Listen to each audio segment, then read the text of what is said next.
ஒரு நாள் நீங்க தூங்கிட்டு இருக்கீங்க, ஆனா உங்களுக்கு சரியா தூக்கம் வரல.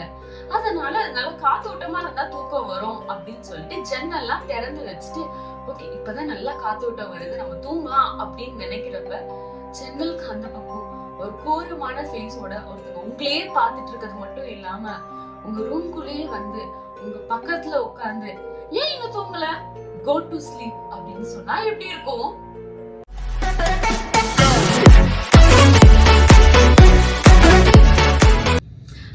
Welcome back to Jenny stories. இன்னைக்கு நம்ம பார்க்க போற ஸ்டோரி என்னன்னா ஜெஃப் தி கில்லர். வாங்க ஸ்டோரிக்குள்ள போலாம்.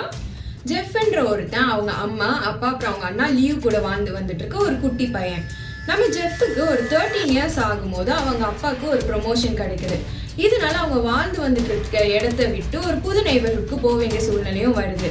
இதை கேட்டு ஜெஃப்பும் லியோவுமே ரொம்பவே எக்ஸைட் ஆயிடுறாங்க. ஏன்னா புது நெய்பர்ஹுட்ல அவங்களுக்கு புது ஃப்ரெண்ட்ஸ், புது என்விரான்மெண்ட் எல்லாமே ஜாலியா இருக்கலாம் அப்படின்னு நினைச்சிட்டு இருக்காங்க. ஆனா அவங்க நினைச்சிட்டு இருக்க மாதிரி அந்த புது நெய்பர்ஹுட் ஜெஃப்க்கு இல்லை. ஜெஃப்க்கு அந்த இடம் சுத்தமாவே பிடிக்கல. இதனால அவனோட மைண்ட்ல ஒரு வினோதமான ஃபீலிங்ஸ்லாம் வருது. ஆனா அதை பத்தி அவன் பெருசா எதுவும் யோசிச்சுக்கல. இப்படி ஒரு சைட் நடந்துட்டே இருக்கும் போது இவங்க ஸ்கூலுக்கு போக வேண்டிய இடையும் வந்துருது. அதனால ஜெஃப் அண்ட் லியோ என்ன பண்றாங்க அப்படின்னு பாத்தீங்கன்னா, பஸ் வரதுக்கு அந்த ஸ்கூல் பஸ்க்காக யாருமே இல்லாத ஒரு பஸ் ஸ்டாப்ல வெயிட் பண்ணிட்டு இருக்காங்க.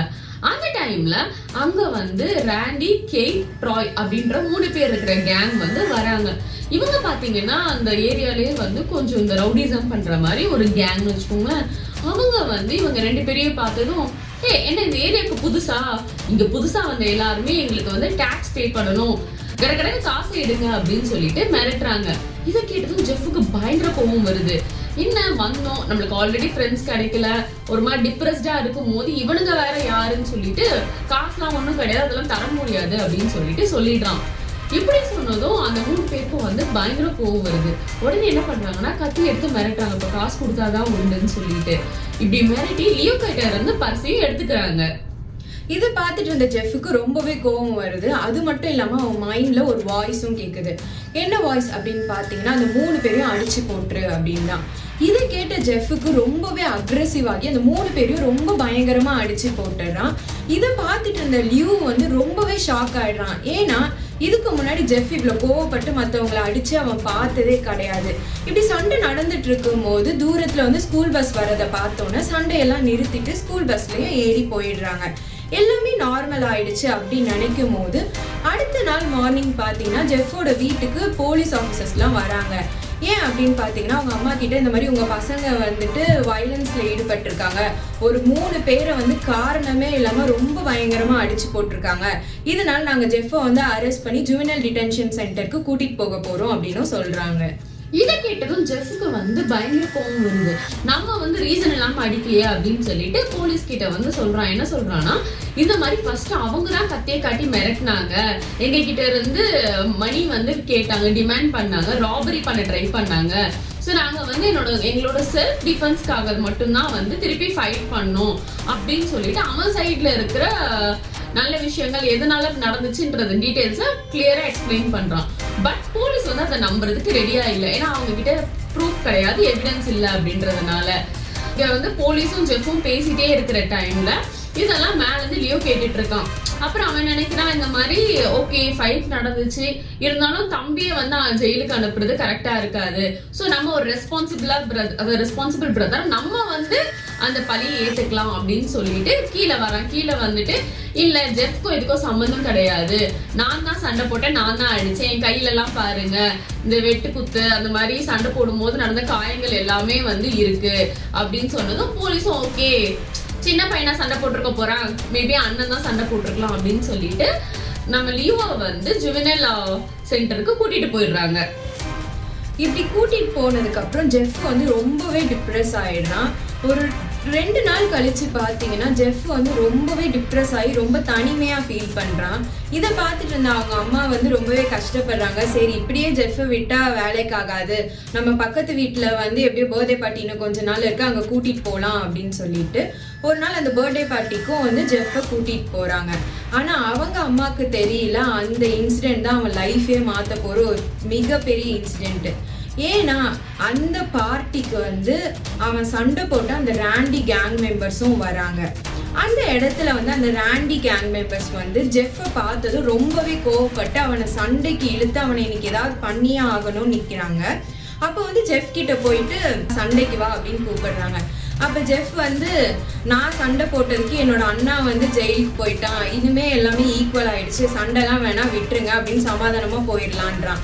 ஆனா இதை கேட்ட ராண்டி வந்து எனக்கு ஈக்குவல்லாம் முக்கியம் கிடையாது, நாங்க வின் பண்ணணும், வந்து ஒழுங்கா சண்டை போடு அப்படின்னு ரொம்பவே மிரட்டி கூப்பிட்டோன்னு ஜெஃப் சண்டை போடாம நின்றோன்னு ராண்டி ரொம்பவே பயங்கரமா அவனை அடிக்க ஆரம்பிக்கிறான்.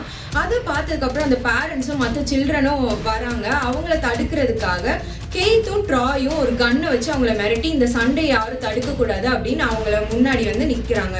இதுதான் சாக்கு அப்படின்னு சொல்லிட்டு ராண்டி வந்து ஜெஃப்பை ரொம்பவே பயங்கரமாக அடிக்கிறான். ஒரு ஆல்கஹால் பாட்டில் எடுத்து நம்ம ஜெஃப் மண்டையிலே அடிச்சிடறான். அப்பவும் ஜெஃப் வந்து திருப்பி சண்டை போடலை. இதை பார்த்து ராண்டிக்கு இன்னுமே ரொம்ப கோவம் வருது. நீ எதுக்கு இப்படி இருக்க, வந்து திருப்பி சண்டை போடுன்ட்டு இருக்கா. ஆனால் ஜெஃப் வந்து நிற்க கூட முடியாமல் அவ்வளோ கஷ்டப்பட்டு நின்றுட்டு சண்டை போடாமல் நிற்கிறான். சரி ராண்டி இனிமே இது வேலைக்கு ஆகாது அப்படின்னு சொல்லிட்டு அவங்க அண்ணாவை பற்றி பேசுகிறான். என்ன அப்படின்னு பார்த்தீங்கன்னா, உங்கள் அண்ணா உன்னால தான் ஜெயிலுக்கு போனா, உன்னால ஜெயிலே சாக போகிறான் பாரு அப்படின்னு சொன்னோன்னே இப்படி வந்து அவன் கோவத்துல அவனை ப்ரொவோக் பண்றதுக்காக ஒரு வேர்டை விடுறான். ஆல்ரெடி வந்து நம்ம ஜெஃப் டிப்ரெஷன்ல இருக்கிறான், அவனுக்குள்ள ஆல்ரெடி நிறைய வினோதமான தாட்ஸ் எல்லாம் ஒழிக்கிட்டு இருக்கு. இப்படி சொன்னதுமே வந்து ஜெஃபுக்கு வந்து டக்குன்னு ட்ரிகர் ஆயிருது. என்னது அண்ணா வந்து அப்படி பண்ணுவாங்களா, இப்படி வந்து ஜெயிலே இருந்துருவானா அப்படின்னு சொல்லிட்டு கோவம் தலைக்கு ஏறினதும் நம்ம ராண்டியை வந்துட்டு பயங்கரமா அக்ரெசிவா அடிக்கிறான். அப்படி அடிக்கும் போது அவன் செஸ்ட்லயே பட்டதுல வந்து ராண்டிக்கு அரித்மியா வந்து அங்கேயே வந்து இறந்துடுறான். அவங்க ஃப்ரெண்டு இறந்ததை பார்த்ததும் மற்ற 2 பேருக்கும் பயங்கர கோவம் வந்துடுது. வந்துட்டு இவங்களை, அதாவது நம்ம ஜெஃப்பை வந்து கொல்லணும் அப்படின்னு சொல்லி முடிவு பண்ணி கன் எடுத்து ஷூட் பண்றாங்க. பட் அதுல இருந்தும் வந்துட்டு நம்ம ஜெஃப் தப்பிச்சிட்டு இந்த ஃபைட் போயிட்டே இருக்கும் போது நேரா பாத்ரூம்க்கு போயிடுறாங்க. பாத்ரூம்லயே ஃபைட் நடந்துட்டு இருக்கு.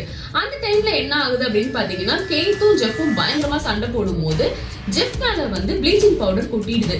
கொட்டினதும் இதுதான் நம்மளுக்கு கிடைச்ச சான்ஸ் அப்படின்னு சொல்லிட்டு ஜெஃப் அசர்ற டைம்ல லைட்டர் ஆன் பண்ணி கேட் அவன் மேலே தூக்கி போட்டதும் ஜெஃப் மேல ஃபுல்லா பத்திக்கிட்டு எரியுது. நம்ம மேல நெருப்பட்டா எப்படி இருக்கும், ரொம்ப சூடா ஆரம்பிச்சதும் அவன் வந்து வெளியே போயிட்டு இருக்கான், இதை அணைக்கணும் அப்படின்னு சொல்லிட்டு கண்ணு தெரியாம அங்க இங்கன்னு போகும்போது ஸ்டெப்ஸ்ல தடுக்கி கீழே விழுந்து அன்கான்சியஸும் ஆயிடுறான். திருப்பி வந்து அவன் கண்ணை திறந்து பார்க்கும்போது அவன் ஹாஸ்பிட்டல்ல இருக்கான். அவன் ஃபேஸ் பாடி எல்லாமே வந்து ஃபுல்லா பேண்டேஜ் போட்டு வச்சிருக்காங்க. அவங்க அம்மா வந்துட்டு ஓகே நம்ம பையன் கடைசியில் கண்ணை முழிச்சிட்டான் அப்படின்னு சொல்லிட்டு அப்போ கொஞ்சம் ஹாப்பி ஆகுறாங்க. ஓகே இதுக்கப்புறம் வந்து அவனை சரி பண்ணிடலாம், எல்லாமே சரியாயிரும் அப்படின்னு நினைக்கும் போது ஜெஃப் வந்து கேட்குறான் அண்ணாக்கு என்னாச்சு அப்படின்னு எதுவும் கேட்கும் போது அவங்க சொல்றாங்க நம்ம லியூக்கும் வந்து எந்த ப்ராப்ளமும் கிடையாது, அவனுக்கு வந்துட்டு எந்த தப்பும் செய்யலை அப்படின்னு ப்ரூவ் ஆயிட்டு அவனை ரிலீஸ் பண்ண போறாங்க அப்படின்ற இன்ஃபர்மேஷனை சொல்றாங்க. இதை கேட்டதும் ஜெஃப் வந்து ரொம்ப ஹாப்பி ஆயிடுறான். பல வாரங்கள் கழிச்சு ஜெஃபோட பேண்டேஜஸும் கொஞ்சமா கலட்டுறாங்க. ஜெஃபோட ஃபேஸை பார்த்து அவங்க பேரண்ட்ஸ் வந்து ரொம்பவே பயப்படுறாங்க. அதோட இன்னும் அவங்க என்ன கஷ்டப்படுறாங்கன்னா, நம்மளே இவ்வளோ பண்ணுறோமே, அப்போ ஜெஃப் அவனோட ஃபேஸை பார்த்தா எவ்வளோ பயப்படுவான், எவ்வளோ கத்துவான், அழ போகிறான் அப்படின்னு நினச்சிட்டு இருக்கும் போது அவங்களுக்கு ஒரு ஷாக்கிங்காகவே நடந்தது. என்ன அப்படின்னு பார்த்தீங்கன்னா, நம்ம ஜெஃப் வந்து அந்த கண்ணாடியை பார்த்து வாவ் நம்ம எவ்வளோ அழகாக இருக்கோம் அப்படின்னு சொல்லி அவன் அழகை ரசிச்சுட்டு இருந்தான். இதை பார்த்துட்டு இருந்தவங்க பேரண்ட்ஸ் வந்து ரொம்பவே பயப்படுறாங்க. என்னாச்சு, ஏன் இவன் இப்படி பிஹேவ் பண்ணுறான் அப்படின்னு டாக்டர்ஸ் கிட்ட கேட்கும்போது டாக்டர்ஸ் வந்து வலி தெரியாமல் இருக்கிறதுக்கு நம்ம நிறைய பெயின் கில்லர்ஸ் யூஸ் பண்ணோம் இல்லையா, அதனால அதோட சைடு எஃபெக்டாக தான் இருக்கும், நீங்கள் ஒன்றும் பயப்படாதீங்க, நீங்கள் வீட்டுக்கு கூட்டிகிட்டு போங்க, ஒரு பிரச்சனையும் இல்லைன்னு சொல்லி அனுப்பியும் வச்சிடுறாங்க. வீட்டுக்கு போய் எல்லாரும் நைட்டு தூங்கிடுறாங்க. தூங்கும் போது ஜெஃபோட அம்மாவுக்கு திடீர்னு ஏதோ ஒரு சவுண்ட் கேட்குது. சரி என்னடா அப்படின்னு போயிட்டு பாத்ரூம்ல போய் பார்க்கும்போது ஜெஃப் வந்து அவனோட வாயை வந்து நல்லா சிரிச்சுட்டே இருக்க மாதிரி ஜோக்கர் வாய் மாதிரி கிழிச்சிட்டு இருக்கான். இதை பார்த்து அவங்க அம்மா ரொம்பவே ஷாக் ஆகுறாங்க. அது மட்டும் இல்லாமல் அவனோட ஐலிட்ஸையும் அவன் கட் பண்ணிக்கிட்டான், ஏன்னா அவன் கண்ணை மூடவே கூடாது அப்படிங்கிறதுக்காக. இதை பார்த்துட்டு இருந்த அவங்க அம்மா ரொம்பவே பயந்து ஓடி போய் அவங்க அப்பா கிட்ட போய் சொல்றாங்க, இந்த மாதிரி வந்து ஜெஃப் வந்து சைக்கோ ஆகிட்டான்னு நினைக்கிறேன், அவன் வந்து வினோதமா பிஹேவ் பண்றான், வாயெல்லாம் கிழிச்சுக்கிறான் அப்படின்னு சொல்லிட்டு எல்லாத்தையும் எக்ஸ்பிளைன் பண்ணிட்டு இருக்காங்க. அவனை கொன்னுடணும் அவங்க அப்பாட்ட சொல்றாங்க. இதை கேட்ட ஜெஃப் வந்து ரொம்பவே கோவப்பட்டு, ஓ நீங்கள் என்ன கொல்லுவீங்களா, அதுக்கு முன்னாடி நான் உங்களை கொன்னுடுறேன் அப்படின்னு சொல்லிட்டு அவங்க 2 பேரையும் கொன்னுடுறான். இதை பார்த்துட்டு இருந்த லியோ வந்து பயந்து போயிட்டு மேலே போயிட்டு திருப்பி தூங்கிடுறான். தூங்குற மாதிரி இருக்கும் போது நம்மளோட ஜெஃப் வந்து லியோ ரூமுக்கும் போகிறான். போயிட்டு என்ன ஏன் இன்னும் தூங்காமல் இருக்க, கோ டு ஸ்லீப் அப்படின்னு சொல்லி அவனையும் கொண்டுடுறான். அடுத்த நாளும் ஆகுது. அந்த வீட்டில் வந்து அந்த 3 பிணங்கள் தவிர ஜெஃப் எங்க தேடியுமே கிடைக்கல. இந்த இன்சிடென்ட்ஸ் நடந்து முடிஞ்சதுக்கு அப்புறம் ஜெஃபை வந்து இன்வெஸ்டிகேட் பண்றதுக்காக தேடுறாங்க. பட் அவன் எங்கேயுமே கிடைக்கல. அதுக்கப்புறம் பாத்தீங்கன்னா அதே இடத்துல இதே மாதிரி கிரைம்ஸ் வந்து நிறைய நடந்துகிட்டே இருக்கு.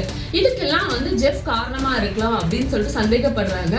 பட் அதை ப்ரூவ் பண்றதுக்கு ஜெஃபை வந்து எங்க தேடியும் கிடைக்கலன்றதுனால இந்த கிரைம்ஸ் எல்லாமே வந்து ஒரு மிஸ்ட்ரியாவே இருக்கு. யார் பண்ணது, எதனால பண்ணிருப்பாங்க, என்ன மோட்டோ இருக்கும் அப்படின்ற மாதிரி.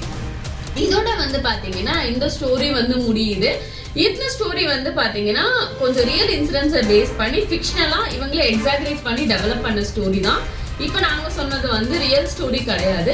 பட் இந்த ஜெஃப் த கில்லர் அப்படின்ற இந்த ஸ்டோரிஸ் இருக்கு பாத்தீங்களா, இதை பேஸ் பண்ணி கேம்ஸ்லாம் கூட டெவலப் பண்ணியிருக்காங்க. ஸோ அந்த அளவுக்கு வந்து இந்த ஸ்டோரி வந்து பாப்புலரா இருக்கு. இதுல வந்து எனக்கு இந்த ஸ்டோரியில வந்து புரியாத விஷயங்கள் வந்து சில இருக்கு. அது என்னன்னு என் ஒப்பீனியன் மட்டும் நான் சொல்றேன். இப்போ ஃபார் எக்ஸாம்பிள் ஃபர்ஸ்ட் ஒரு குட்டி பையன், அவனுக்கு வந்துட்டு மென்டலி அவன் டிப்ரெஸ்டா இருக்கான். இது வந்து அவங்க பேரண்ட்ஸ் ஏன் வந்து ஃபர்ஸ்டே நோட்டீஸ் பண்ணல? மேபி நோட்டீஸ் பண்ணி ப்ராப்பரா வந்து ஒரு டாக்டர் கிட்ட வந்து கன்சல்டேஷன் போயிருந்தா அவன் ஸ்டார்டிங்லேயே கியூர் ஆயிருக்கலாம். அதுக்கப்புறம் வந்து ஒரு புல்லிங் இன்சிடென்ட் நடந்திருக்கு. அந்த இடத்துல வந்து அவங்க அண்ணனை போலீஸ் அரெஸ்ட் பண்ணிட்டு போயிருக்காங்க.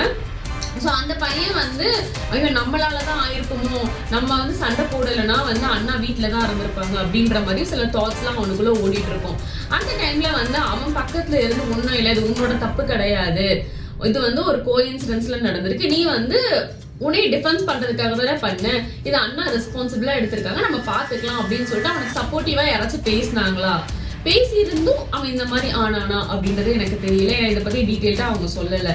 ஸோ இந்த மாதிரிலாம் யோசிக்கும் போது ஒருத்தங்க ப்ராப்ளம்ல இருக்கும் போது ஒருத்தங்க ப்ராப்பர் கைடன்ஸ் பண்றதுக்கு இருந்தாலும் இந்த மாதிரி ஒரு எக்ஸ்ட்ரீம் சுச்சுவேஷனுக்கு போயிருக்கிறதுக்கான வாய்ப்புகள் கட்டாயிருக்கலாம். இன்னொன்னு அந்த பர்த்டே பார்ட்டியில அந்த அளவுக்கு வந்து அடிக்கும் போது என்னதான் கன் காட்டி மிரட்டினாலும் ஒருத்தர் கூட வந்து போலீஸ்க்கு கால் பண்ணலையா? இதை தடுக்கிறதுக்கு யாருமே வந்து ஃபுல்லா வந்து ட்ரை பண்ணலையா அப்படின்றது எனக்கு தெரியல. ஸோ அவன் மட்டுமே வந்து இந்த மாதிரி ஒரு மோசமான ஆளா மாறதுக்கு காரணம் கிடையாது. சுத்தி இருக்கிற சரௌண்டிங், அப்புறம் அந்த கேங், ஒரு இன்சிடென்ட் நடக்கும் போது அவனை அந்த ட்ராமால இருந்து வெளியே கூட்டிட்டு வரதுக்கு யாருமே முயற்சி பண்ணல. அதெல்லாம் தான் வந்து அவனை ரொம்ப லோன்லியாவும், அவனுக்குள்ள இருக்கிற அந்த மென்டல் டிசார்டர் இருக்கு பாத்தீங்களா, இன்னொரு கேரக்டரை வந்து வெளியே கொண்டு வர்றதுக்கு ரொம்பவே மெயின் ரீசனா இருந்திருக்குமோ அப்படின்றது எனக்கு தோன்ற ஒரு பர்சனல் ஒப்பீனியன். இது கரெக்டா தப்பான்னு தெரியல, பட் வந்து உங்களுக்கு ஷேர் பண்ணணும்னு நினைச்சு சொல்லிட்டேன். ஸோ இதோட வந்து இந்த வீடியோ முடியுது. இந்த வீடியோ பிடிச்சிருந்தா எல்லாரும் லைக் பண்ணுங்க, சப்ஸ்கிரைப் பண்ணுங்க, எல்லாருக்கும் ஷேரும் பண்ணுங்க. அடுத்தடுத்த வாரத்துல இதை விட சூப்பரான இன்ட்ரெஸ்டிங்கான ஸ்டோரியோட நாங்க 2 பேரும் உங்களை வந்து சந்திக்கிறோம். அது வரைக்கும் பை, லவ் யூ ஆல்.